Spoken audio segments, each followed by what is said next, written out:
I saw, with an unpleasant start, two clumsy legs among the trees, walking with noiseless footsteps parallel with my course, and perhaps 30 yards away from me.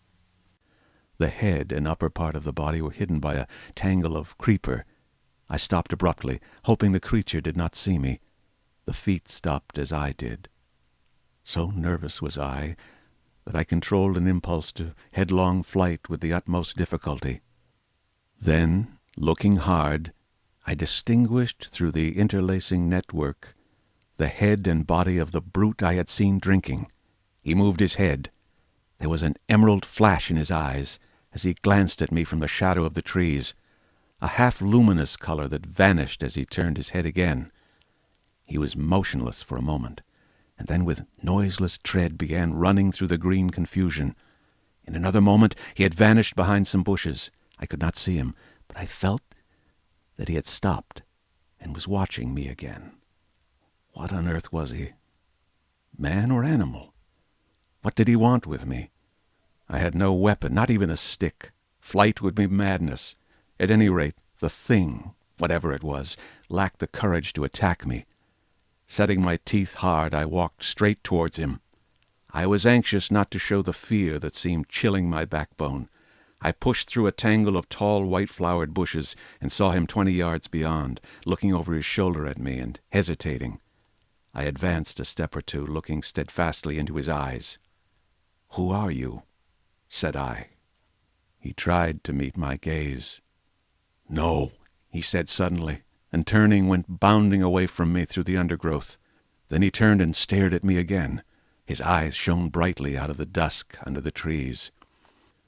My heart was in my mouth, but I felt my only chance was bluff and walked steadily towards him. He turned again and vanished into the dusk. Once more, I thought I caught the glint of his eyes, and that was all. For the first time I realized how the lateness of the hour might affect me. The sun had set some minutes since, the swift dusk of the tropics was already fading out of the eastern sky, and a pioneer moth fluttered silently by my head. Unless I would spend the night among the unknown dangers of the mysterious forest, I must hasten back to the enclosure. The thought of a return to that pain-haunted refuge was extremely disagreeable, but still more so was the idea of being overtaken in the open by darkness, and all that darkness might conceal. I gave one more look into the blue shadows that had swallowed up this odd creature, and then retraced my way down the slope towards the stream, going as I judged in the direction from which I had come. I walked eagerly, perplexed by all these things, and presently found myself in a level place among scattered trees. The colorless clearness that comes after the sunset flush was darkling. The blue sky above grew momentarily deeper, and the little stars one by one pierced the attenuated light. The interspaces of the trees, the gaps in the farther vegetation that had been hazy blue in the daylight, grew black and mysterious. I pushed on. The color vanished from the world. The tree-tops rose against the luminous blue sky in inky silhouette, and all below that outline melted into one formless blackness. Presently the trees grew thinner, and the shrubbery undergrowth more abundant. Then there was a desolate space covered with white sand, and then another expanse of tangled bushes. I was tormented by a faint rustling upon my right hand. I thought at first it was fancy, for whenever I stopped there was silence, save for the evening breeze in the tree-tops. Then when I went on again, there was an echo to my footsteps. I moved away from the thickets, keeping to the more open ground, and endeavoring by sudden turns now and then to surprise this thing, if it existed, in the act of creeping upon me. I saw nothing, and nevertheless my sense of another presence grew steadily. I increased my pace, and after some time came to a slight ridge, crossed it, and turned sharply, regarding it steadfastly from the farther side. It came out black and clear-cut against the darkling sky, and presently a shapeless lump heaved up momentarily against the skyline and vanished again.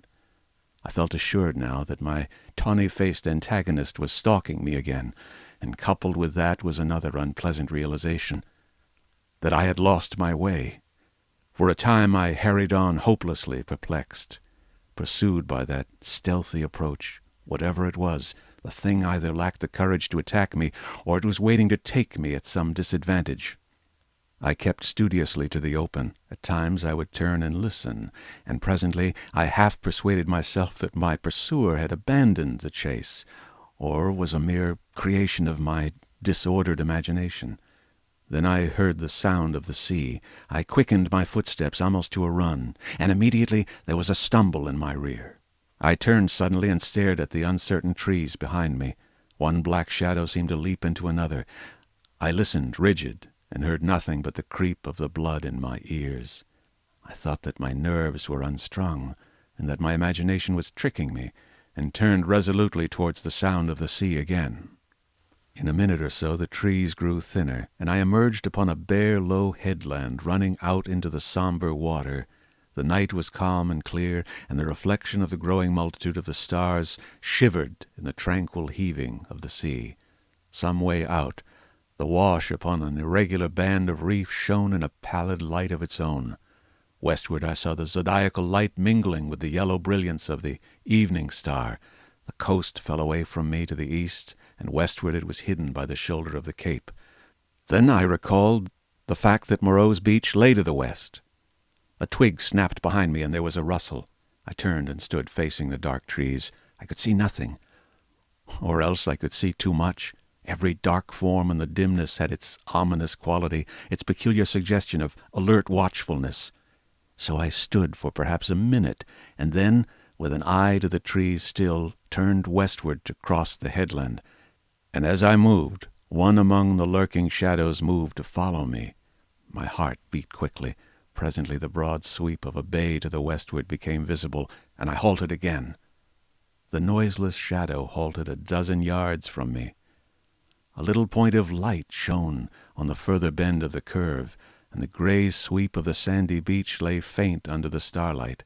Perhaps 2 miles away was that little point of light. To get to the beach, I should have to go through the trees where the shadows lurked, and down a bushy slope. I could see the thing rather more distinctly now. It was no animal, for it stood erect. At that I opened my mouth to speak, and found a hoarse phlegm choked my voice. I tried again and shouted, "Who is there?" There was no answer. I advanced a step. The thing did not move, only gathered itself together. My foot struck a stone. That gave me an idea. Without taking my eyes off the black form before me, I stooped and picked up this lump of rock. But at my motion the thing turned abruptly, as a dog might have done, and slunk obliquely into the farther darkness. Then I recalled a schoolboy expedient against big dogs, twisted the rock into my handkerchief, and gave this a turn round my wrist. I heard a movement farther off among the shadows, as if the thing was in retreat. Then suddenly my tense excitement gave way. I broke into a profuse perspiration, and fell a-trembling, with my adversary routed and this weapon in my hand. It was some time before I could summon resolution to go down through the trees and bushes upon the flank of the headland to the beach. At last I did it at a run, and as I emerged from the thicket upon the sand, I heard some other body crashing after me. At that I completely lost my head with fear, and began running along the sand. Forthwith there came the swift patter of soft feet in pursuit. I gave a wild cry, and redoubled my pace. Some dim black things, about 3 or 4 times the size of rabbits, went running or hopping up from the beach towards the bushes as I passed. So long as I live, I shall remember the terror of that chase. I ran near the water's edge, and heard every now and then the splash of the feet that gained upon me. Far away, hopelessly far, was the yellow light.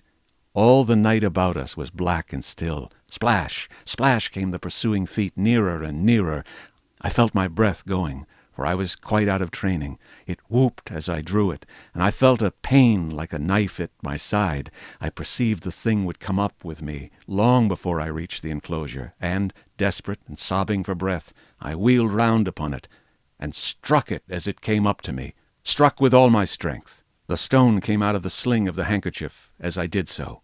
As I turned, the thing, which had been running on all fours, rose to its feet, and the missile fell fair on its left temple. The skull rang loud, and the animal man blundered into me, thrust me back with its hands, and went staggering past me to fall headlong upon the sand with its face in the water.